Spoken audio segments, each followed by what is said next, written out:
Hello, I'm Ying. And I'm Cornelius. We were asked to say a little something about how we felt over the disturbing events that had taken place over the past couple of weeks. In fact, because what we do for a living, children's books, we've had to study a lot of historical events. The sad truth is that these tragic events have happened throughout America's history. But one thing we found was that there's before things change for the better, even just a little, there's usually a battle preceding it. There's a price to pay for progress, any progress.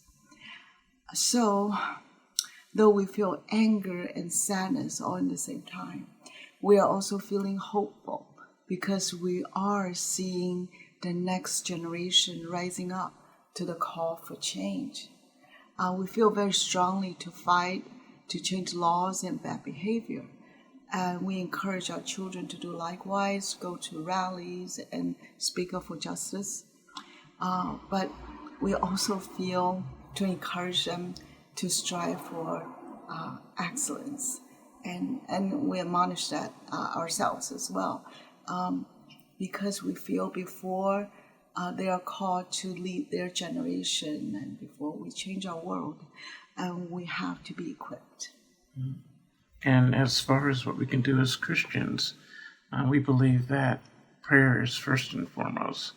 But besides doing things on the macro level, as my wife had mentioned, we should never forget the micro level.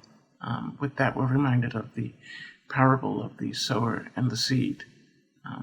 Example, about a year ago, our daughter was working at a firm where she had a coworker who was a truly obnoxious fellow, and he would spew out, comments and jokes about women and people of color, and he had no clue as how offensive he was, even when he was told. Our daughter would call us off and how frustrating it was to work with this fellow. Anyway, fast forward a few months, and she called me and said, "Whatever happened to that guy at the office?" And she said, "Oh, well, at the time I decided not to write him off. I decided instead to talk to him, get to know him a little, let him know me a little, and we found out that we both love books." Mm-hmm. So one day I told him, there was this great read about a woman in the South, and I gave him a copy of it. And at first he didn't read it, but then a few weeks later he came back and said that, "I read that book, and I just never saw things from that perspective. I just never knew." And he started to change.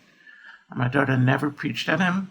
She never told him off. And even if you know our daughter, she's more than capable of telling you where to get off the bus.